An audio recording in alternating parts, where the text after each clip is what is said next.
Nah, kalau gurunya kreatif gitu ya, memberikan tugas seperti itu, mungkin anak-anak dia akan mencari informasi akan tuh, akan terstimulus gitu ya. untuk Nah, cuman kalau hanya belajar textbook gitu ya, ya sudah, dia akan hanya dapat sejauh apa yang tertulis di buku gitu.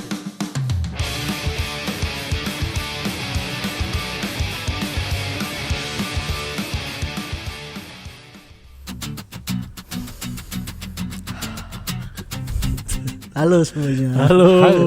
Aduh, udah tangan bebas karena nggak megang. Bebas mengapain aja. Masih sama kita bertiga nih di Pulang Ajar. Pulang ngajar. Wuih. Gitu. Kita bahas lagi ya soal fashion nih. Bahas lagi soal fashion kan. Kita kan baru pakai kaos, pakai jaket, pakai kemeja gitu. Nggak usah.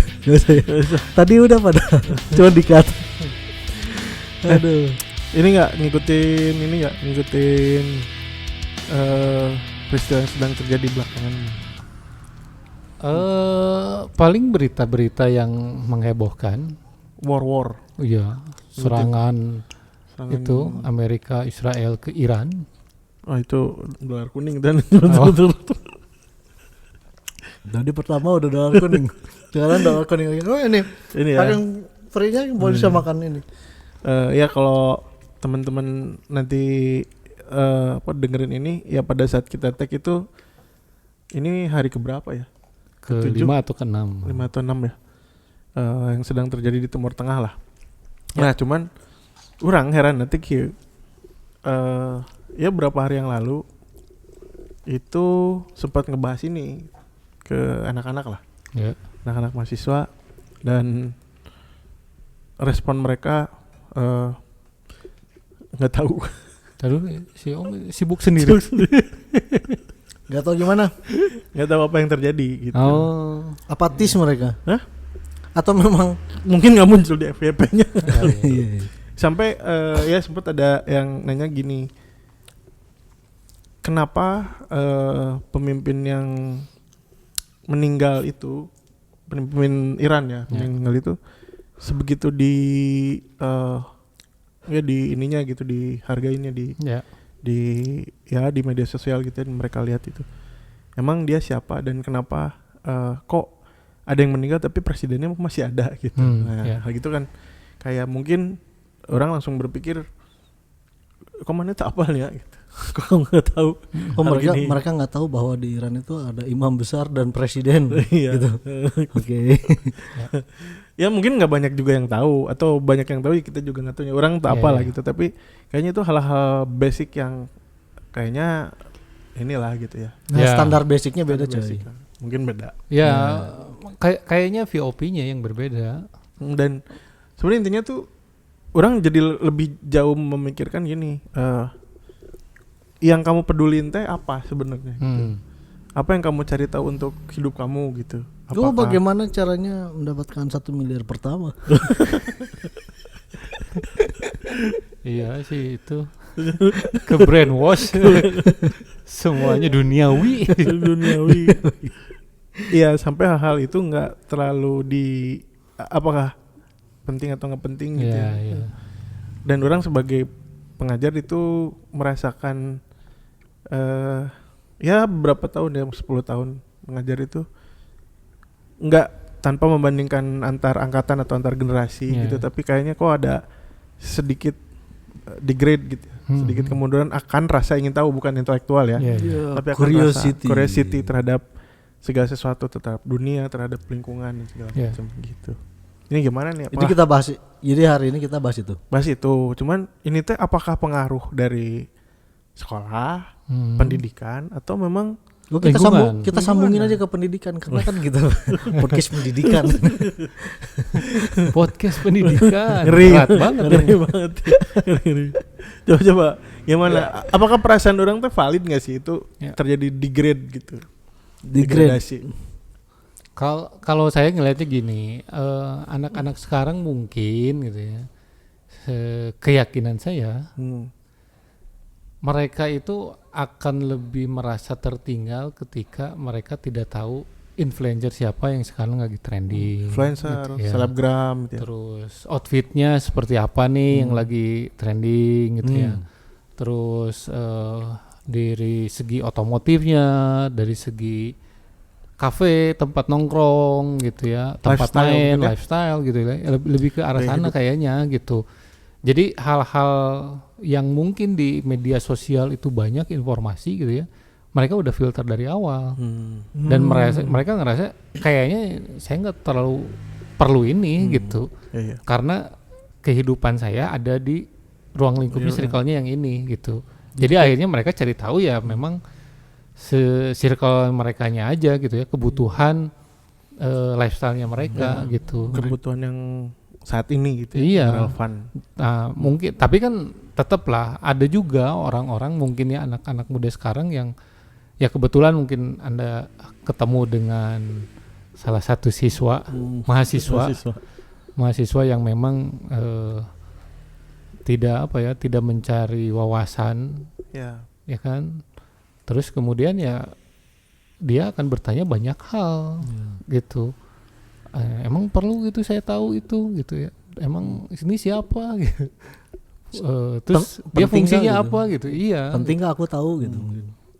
kayaknya anak muda sekarang mah kalau ada orang gitu ya, oh dia followernya berapa, dia mainnya di YouTube atau di platform mana gitu ya, mungkin mereka akan tahu gitu. Tapi memang ada sisi ininya, sisi menakjubkannya juga, sisi menariknya. Jadi mereka mungkin nggak banyak tahu tentang narasi besar yang tadi kan narasi Betul, besar ya. ya. Tapi mereka bisa jelasin ini. Bapak tahu nggak di satu era setelah di masih deket-deket era kekhalifahan itu ada kelompok yang namanya assassin gitu ya. Itu yang nanti melahirkan assassin. Kamu tahu dari mana? Dari Assassin's Creed, dari game. itu menarik. Ya, Jadi pintu untuk memahami sesuatunya dari pintu yang mungkin nggak seperti kita gitu ya. Dia mencari meningkatkan literasinya melalui media lain. Media lain, betul. Kayaknya itu maksudnya salah satu cara memberikan informasi ke anak-anak sekarang itu yaitu lewat apa yang mereka sukai, Ya. gitu. Karena kalau dibandingkan kita lah ya, informasi itu kan pasti dari baca berita gitu ya, nonton berita atau baca Ya, koran dulu, atau dan sebagainya gitu ya. Kita tahu nih apa yang terjadi di dunia sekarang. Bahkan mungkin sampai sekarang juga kalau lagi gabut nonton Masih berita kebiasaan, kan, ya. nonton berita gitu. Nah anak-anak sekarang mau mungkin ngapain nonton berita? Iya, karena mereka tahu berita juga nggak semuanya benar. Iya. Iya kadang-kadang kan memang mungkin gitu ya mereka juga paham berita ini mah nggak valid gitu. Oh yang ngeberitainnya sih ini gitu. Ngapain juga ditonton. Akhirnya kan berarti ketokohan lagi ke siapa yang menyampaikan. Iya. Gitu. Betul, tapi kalau misal ada influencer, makanya sekarang kan kalau lihat di platform-platform media sosial ada influencer yang dia itu menceritakan nih apa misalkan yang terjadi di Timur Tengah sekarang, terus dia kemudian cerita, tahu nggak ini begini, ini terjadi begini, itu banyak yang nonton. Gitu. Dengan cara penyampaian yang lebih santai, lebih bukan berita kaku yang di TV lah gitu ya.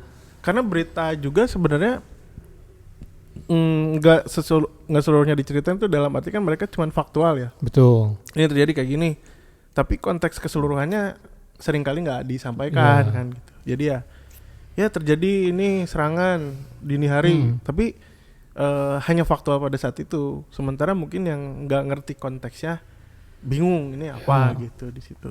Jadi memang harus ada yang tokoh-tokoh mungkinnya yang menjelaskan konteksnya seperti apa dulu. Ketika mereka tertarik itu pasti mereka nyari sendiri sih. Iya, maksudnya tadi kalau misalnya dibandingkan kalau hanya nonton langsung berita, itu kan kadang konteksnya kita nggak ngerti gitu. Iya. Jadi harus dilengkapi lah. Harus ada orang yang menyampaikan dengan bahasa anak-anak sekarang dan memang dia datang dari influencer yang memang menyediakan platform di itunya gitu. Ya kalau sekarang misalnya beberapa waktu kebelakangan kan cukup menarik itu sampai ke anak-anak muda juga masalah Epstein file ya gitu. Ya. Itu karena memang banyak influencer yang menyampaikan dengan cara Ya, apalagi bersinggungannya sama selebriti Iya.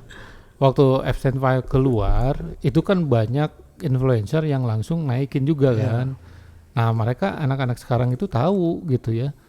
Terus kan yang menariknya gini, kalau pengen tahu Epstein file itu di mana, nih klik di bio saya gitu ya.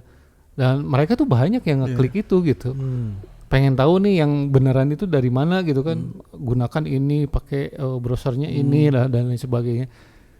Walaupun pas baca mungkin ini file naon gitu. Kan banyak banget tuh filenya gitu kan. Iya, itu sebenarnya kalau tadi disinggung dari awal apa sih? Curiosity-nya yang apa ya, yang melemah lah gitu. Kayaknya enggak juga gitu. Mereka teh keponya juga tinggi gitu. Betul. Mereka teh kepo tinggi juga, cuman mereka sama hal-hal yang menurut mereka bersinggungan sama kehidupan mereka, yang relate aja gitu. Relevan dan Iya. relate. Jadi selama mungkin ya, selama itu tidak dibahas di tongkrongannya, mungkin nggak akan gitu, nggak akan. Di orang dibahas. Nah, kan ini tongkrongannya kan terpengaruh oleh si Om ini.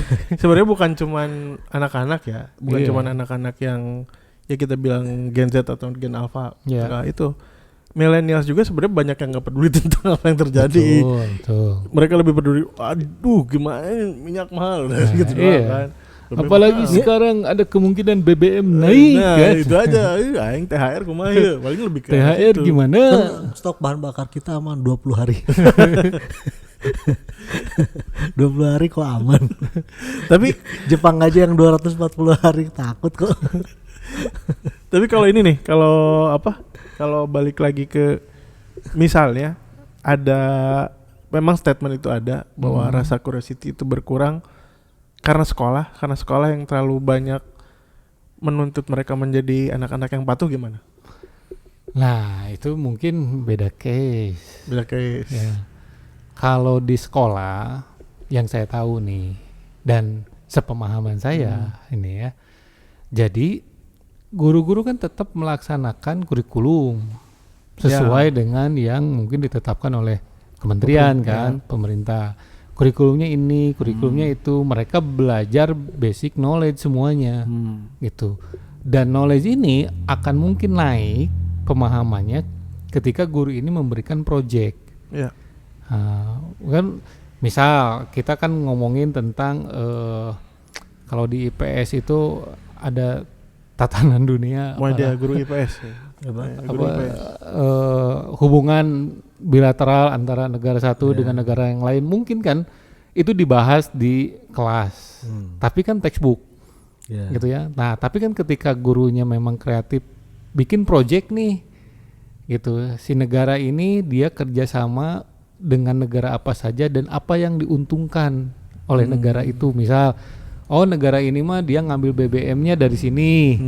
Nah dia keluar nih barang dari dalam negerinya ke mana dijualnya. Nah itu kan ada hubungan bilateral tuh gitu ya. Jadi kan Masuki sebetulnya belajar sedikit tentang geopolitik gitu ya, dasar-dasar ketergantungan nih gitu. Nah kalau gurunya kreatif gitu ya, memberikan tugas seperti itu, mungkin anak-anak dia akan mencari informasi akan terstimulus gitu ya.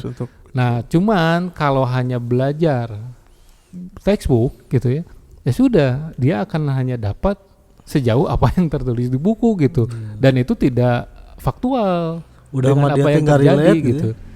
Udah nggak merasa relate, terus dikasih tugasnya yang kejauhan banget sih, kenapa nggak yang deket-deket aja gitu. Nah, gitu. Jadi kan banyak hal sebenarnya, kayak misalkan ada perhitungan misalnya matematika nih, misalkan contohnya kereta dari Jakarta menuju Surabaya berangkat pukul sekian dan tiba pukul sekian gitu ya dengan kecepatan bla bla bla gitu ya.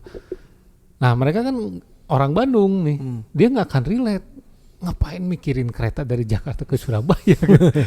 Tapi kalau si soalnya diganti misalkan Di Bandung ke Jakarta atau Bandung ke Jogja, dia akan berpikir kan, oh ya siapa tahu nanti saya pergi ke Jogja liburan, siapa tahu nanti saya ke Jakarta. Nah mungkin itu akan lebih masuk gitu ya buat ke anak-anak gitu. Pada larang Cicalengka. Misalnya harga murah pakai ekonomi kan mungkin kan bisa jadi kan seperti itu gitu. Jadi sebetulnya ya tadi kalau hubungannya masalah dengan sekolah itu tergantung siapa yang mengendalikan di kelas itu gitu. Ya siapa lagi kalau bukan mediatornya gitu ya, gurunya gitu. Gurunya yang dia akan mengatur anak ini dapat wawasan hari ini apa nih selain di buku gitu ya. Mereka harus tahu juga faktualnya nih yang sekarang terjadi. Itu bisa dikendalikan. Nah, sayangnya kalau gurunya tidak bisa memberikan hal-hal yang faktual, ya anak-anak biasanya akan boring. Iya benar. Benar nggak, So? Iya. Termasuk kayak ketika orang ngajar matematika SD gitu, maksudnya gitu, mereka susah misalnya di pecahan gitu. Ketika kasih soal cerita yang kira-kira relate sama dia, itu tuh mereka lebih cepat gitu buat ngertinya. Dia itu mungkin buat guru matematika banyakin soal cerita. dan itu memang benar dan itu memang dibutuhkan. Kenapa perlu ada soal-soal yang ada wacananya gitu ya, bercerita gitu ya, itu kan merangsang literasi anak gitu ya. Terus dia mengkomposisikan dari soal cerita itu numerasinya seperti apa nih, perhitungannya kalau di matematika gitu, dan itu memang selaras dengan apa yang diinginkan oleh kurikulum sekarang gitu. Iya, jadi sebenarnya harus balik lagi bukan apa ya, jadi meningkatkan atau kan sebenarnya kan manusia tuh anak-anak tuh pada dasarnya kan penuh rasa ingin tahu ya. Betul. Jadi kalau kita bilang sekolah itu harusnya minimum mempertahankan. Ya maksimumnya meningkatkan gitu rasa ingin tahu anak-anak tuh. Kayaknya nggak semudah apa ya, menerapkan rumus kan. Jadi harus memang ada niatan juga dari gurunya. Misalnya apakah ya orang kayak akhirnya flashback gitu. Tapi kan orang menyasarnya di perguruan tinggi lah. Apakah si pengajar-pengajarnya atau dosen-dosennya ini hanya ingin tugas-tugas atau mata kuliah itu hanya sekedar apa namanya ya, pemenuhan menggugurkan kewajiban saja, atau memang membentuk gitu, membentuk si mahasiswanya tuh ya apa ya, kalau membentuk kasar banget apa ya maksudnya, mengarahkan mahasiswanya untuk lebih punya rasa ingin tahu dan segala macam. Jadi balik lagi ke situ. Ya pada akhirnya nggak bisa gitu ya. Yang gini nih caranya, atau sesuai administrasi kayaknya nggak semudah itu. Harus ada niatan kuat juga dari para mentor, pengajar dan segala macam. Saya ada contoh yang relate lah dengan waktu saya dulu masih ngajar di sekolah gitu ya. Jadi saya punya bahasan di mata pelajaran IPA. Saya lupa babnya apa gitu ya. Tapi saya berpikir dulu itu, oh ini mah kayaknya satu pertemuan juga selesai. Karena yang mau kita sampaikan itu hanya ada di textbook itu, ini sedikit lah gitu ya. Tetapi di jadwal saya ini pertemuan itu harus 3 kali nih. Tapi kalau cuma 1 kali ngapain juga dilama-lamain kan? Ya udah, secara kewajiban saya mengajarkan apa yang memang sudah direncanakan nih di dalam satu bahasan itu gitu ya. Nah, 2 pertemuan selanjutnya itu saya memberikan tugas ke anak-anak untuk mengumpulkan pertanyaan yang relate dengan apa yang mereka temui di kehidupan sehari-hari yang hubungannya dengan IPA. Gitu. Dan ketika pertemuan kedua dan ketiga, pertanyaannya aneh-aneh. Dan itu hal yang menurut saya menstimulus anak-anak untuk mencari keingintahuan mereka gitu ya. Terus dari segi sains itu gimana nih dipandangnya gitu. Sebagai contohnya ada yang nanya gini, Sir, kalau misalkan ada yang kena HIV, terus kita ngobrol nih. Nah, kita bisa nggak ketularan? Nah, kan untuk anak-anak SMP pada saat itu hal yang mungkin tidak dibahas di buku kan? tidak dibahas di buku, di forum, di penjelasan ilmiah itu kan dibahas gitu ya. Tapi untuk anak-anak ketika baca kan nggak ada tuh gitu ya, penyakit itu teh menularnya kalau misalkan ngobrol sama penderita HIV. Wah, takut ketularan kan tidak seperti itu kan. Akhirnya banyak hal tuh pertanyaan-pertanyaan yang cukup menarik lah gitu ya.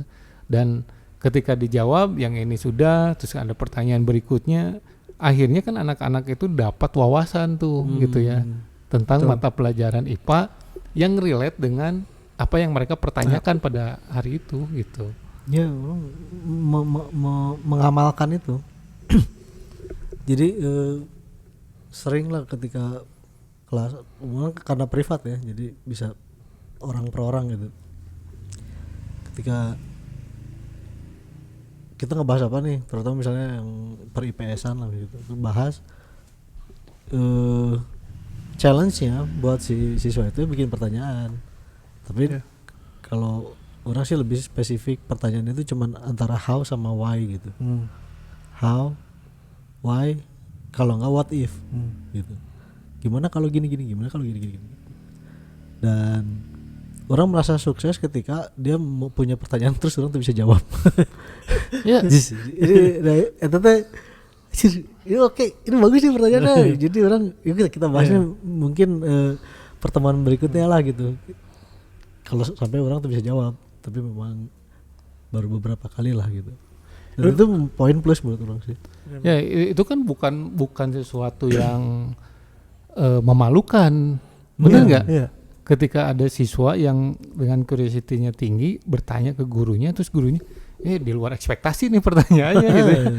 Dan itu kan bukan hal yang memalukan buat guru nggak bisa jawab kan sebenarnya gitu. Ya itu kita menutupinya dengan memberi nilai plus. Karena dia punya pertanyaan yang orang belum bisa jawab, artinya orang harus mencari jawabannya gitu, atau berpikir jawabannya dan kasih waktu kita 1 minggu depan kita bahas ini gitu. Ya, orang ingat ini tuh hal ini tuh sempat dibahas oleh satu tokoh lah. Saya lupa tokohnya siapa, tapi di beberapa tahun lalu ketika banyak orang atau banyak guru atau sekolah tuh ketakutan dengan adanya ChatGPT di situ. Nah, si tokoh ini tuh bilang kayak sekarang kalau menuntut murid-murid itu untuk mencari jawaban, ya gampang, mereka udah bisa pakai ChatGPT dan segala macam. Tapi sekarang tuntutlah si murid-murid Anda tuh untuk membuat pertanyaan gitu. Iya benar. Gitu orang itu berapa tahun yang lalu ada statement itu dan itu keren sih menurut orang sih. Eranya beda ya. Eranya udah beda. Ketika dulu harus muridnya sebaiknya bisa menjawab pertanyaan. Kalau sekarang akan lebih baik ketika si siswa atau murid itu tuh bisa bikin pertanyaan. Dan pertanyaannya benar-benar datang dari dia sendiri gitu. Iya. Gak ada yang dibuat-buat, gak yang, atau ya maksudnya bisa aja dia juga suruh bikin pertanyaan ya, cari ChatGPT lah, nanya apa kan bisa aja kayak gitu. Tapi yang benar-benar dia tetap benar-benar pengen tahu gitu. Ya itu kayaknya mindset sekarang memang harus berubah, bukan cuman karena serangan ChatGPT yang tadi, tapi kalau kita lihat sekarang ya ke depan gitu. Tapi gini, mindset yang mungkin siswa ini punya itu akan dipengaruhi sama lingkungan. Kalau di lingkungan di sekolah memang tidak dibiasakan itu, anak-anak nggak mungkin akan punya pertanyaan-pertanyaan di luar ekspektasi guru-gurunya gitu. Kan ada juga gini ya, maksudnya ada kasus-kasus di mana anak ketika guru ngomongin pelajaran matematika gitu ya, terus gurunya nanya, ada pertanyaan nggak? Ini selesai ini matematikanya gitu ya, pelajarannya. Pak, saya mau nanya tentang ini gitu ya, ngomongin tentang kejadian faktual gitu ya, misalkan yang terjadi hari ini. Terus gurunya, kamu mah nggak nyambung, kan kita pelajaran matematika, kenapa kamu nanya ini? Akhirnya kan anak-anak katanya suruh nanya.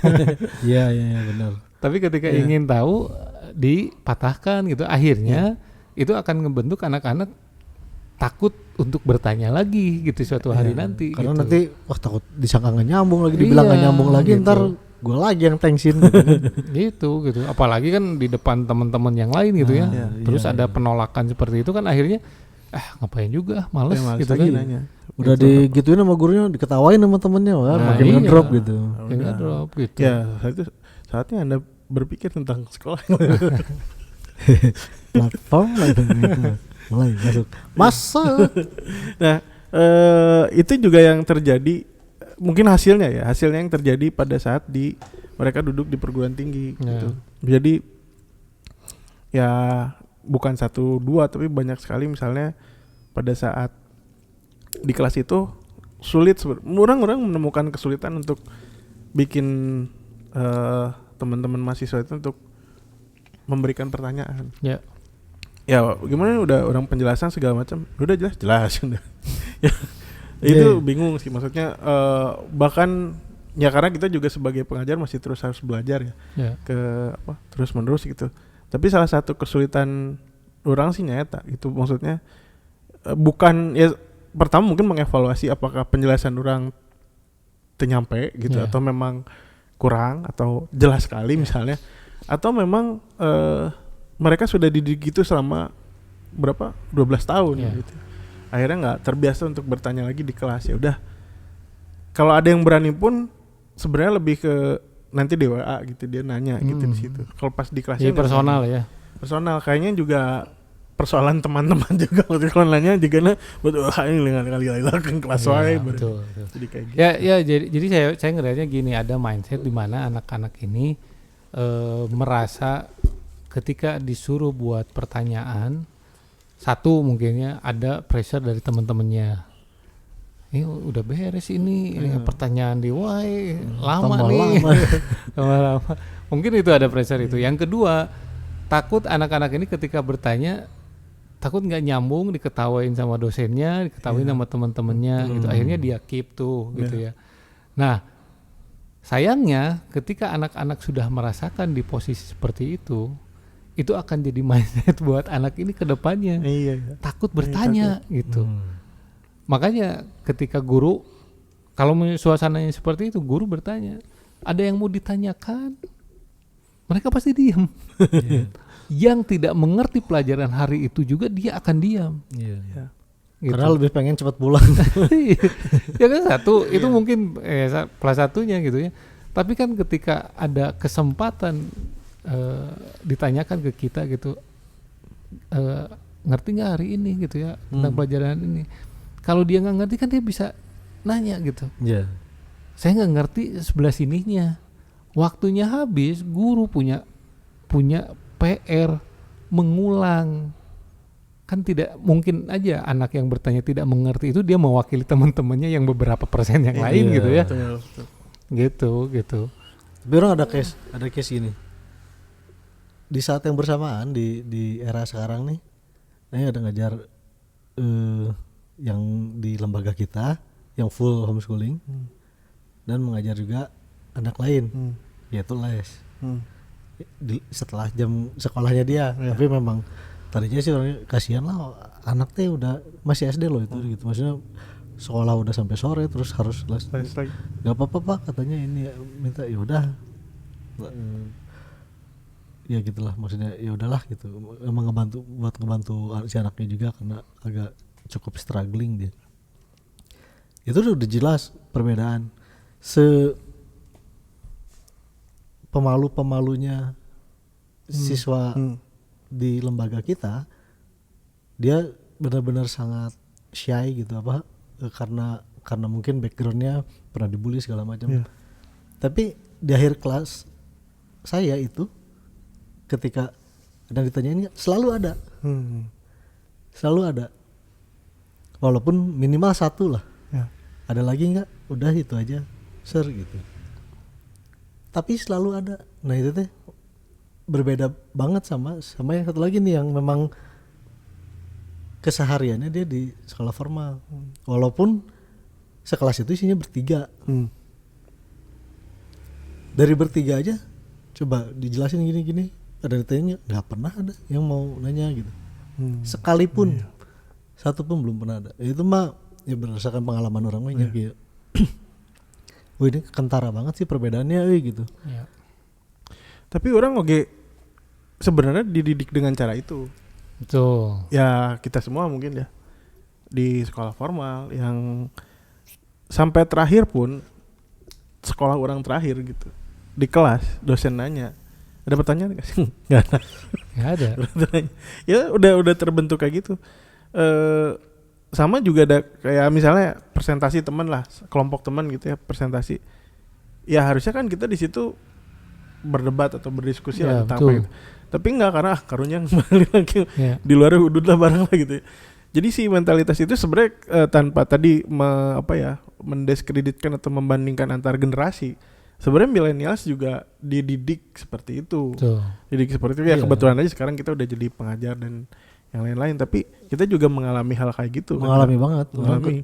Itu mungkin salah satu orang banyak tidak sekolah ketika SMA ya, karena mungkin ketika SMP nih pernah, jadi ketika ada yang ditanyain nggak gitu. Ya. Orang memang benar-benar ngerti. Orang sekali-kalinya mungkin seumur umur atau ketika di sekolah di kelas nanya, lalu jawaban gurunya tuh dijawab sih sama si gurunya tuh, tapi pakai embel-embel kalimat. Kita bisa ngebedain ya mana yang benar-benar pengen tahu, mana yang asal nanya. Ketika aing bangsa. Ya itu ada ya ada embel-embel tertentu yang bikin down siswa gitu. Ya. Dan itu tuh nggak baik gitu maksudnya. Justru kan ruang kelas itu, ruang tempat belajar itu kan harusnya jadi dua arah. Benar nggak? Tempat diskusi, tempat sharing ilmu gitu ya, tempat nyari sumber yang kredibel gitu ya, bareng-bareng gitu. Iya.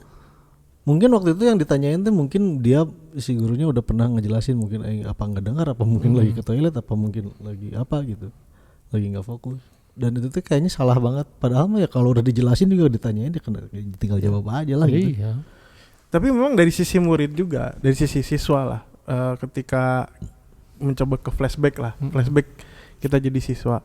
Itu juga ada tipikal yang bisa memproses itu dengan cepat dan akhirnya saya nggak ngerti, saya nanya.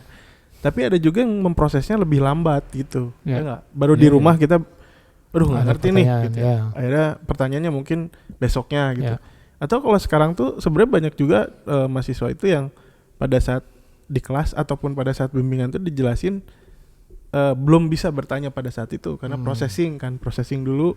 Baru nanti setelahnya dia by WA atau biasanya sih by WA personal ya, nggak berani di grup nanya-nanya lah gitu. Makanya penting kenapa guru itu di awal pembelajaran harus ada pertanyaan refleksi. Pertanyaan refleksi apa? Pertanyaan awal gitu ya. Pemantik. Dia kan minimalnya ketika kita mau bahas sesuatu kita flashback dulu nih. Kemarin itu kita belajar ini. Itu sejauh ini ada yang masih belum paham. Oh iya, bisa refleksi dari pertemuan yang sebelumnya. Iya, refleksi kan, dari gitu. pertemuan sebelumnya. Review gitu kan. Nah, itu kan tadi teh untuk menutupi lag processing gitu ya. Misalnya kan ada lagnya gitu ya. Yang baru sebenarnya mau ditanyain tapi di rumah gitu di kan. Rumah gitu. Bisa diterangin minggu depannya lagi. Nah, harus ada kesempatan itu gitu. Mending kalau siswanya setelah hari itu selesai, besoknya ada pertanyaan dia ngobrol ke gurunya nanyain gitu ya. Itu nggak jadi masalah gitu ya. Tapi kan ada juga anak-anak yang malas ketemu guru atau takut ketemu guru gitu ya. Akhirnya pertanyaan itu ya sudah dipendam aja gitu. Atau nanya ke temennya teh teuing atuh teanganna ulangan. Nanya ke orang tuanya juga nggak ngerti. Tapi ada satu nih sebelum kita tutup ya. Satu itu ya, tuh udahan lagi nih. Ya padahal biasanya murid-murid siswa atau mahasiswa peserta didik lah ya, yang tahu apa yang mau ditanyakan, dia tahu dia nggak tahu, dia tahu dia nggak ngerti atau dia ngerti itu kalau dia tahu apa yang dia tuju biasanya. Jadi nggak sekedar kosongan gitu biasanya. Dia tahu oh ini buat saya berguna, saya tertarik sama ini, saya nggak tertarik sama ini gitu. Jadi dasar dari situ biasanya akan membangkitkan ketertarikan untuk bertanya atau menyadari saya nggak tahu, saya nggak kurang ngerti nih tentang ini. Gitu. Atau mungkin saja kalau di sekolah ya anak juga jenuh Ya, karena dengan banyaknya mata pelajaran yang dijejelin yang dalam dari satu hari. hari Senin sampai Jumat, dari pagi sampai sore terus dijejelin gitu ya. Akhirnya pertanyaannya sebenarnya banyak numpuk gitu. Tapi karena mungkin dengan fisik lelah gitu ya, kecapean, akhirnya sudahlah. Karena secanggih-canggihnya otak manusia pun ada batasan Ada fisik, batasan ya, fisik gitu ya. yang harus. Jadi akhirnya kan mungkin gitu ya, anak-anak tuh belajar pagi mungkin sampai jam 10 sampai jam 11 udah masih on gitu ya. Lewat makan siang udahlah, yang penting mah saya ikut di kelas aja, absen aja. Ini makan siangnya yang BG. Sudahlah. Ya, tapi itu terakhir tapi gini. Penting banget buat siapapun ya yang mengajar seseorang gitu. Selalu mengaktifkan apa ya, cara mereka tuh berpikir kritis ketika mereka terpelihara gitu, cara berpikir kritis, mereka akan tumbuh pertanyaan-pertanyaan baru tuh bakal ada terus gitu ketika nalar kritisnya jalan. Iya, betul. Gitu. Jadi ya itu harus, tapi kita harus bahas gitu sih. Oh iya, Nantilah ya. Ini pas di akhir-akhir muncul terus buat episode berikutnya, oke? Ya. Segitu aja episode kali ini, sampai ketemu lagi. Bye. Bye.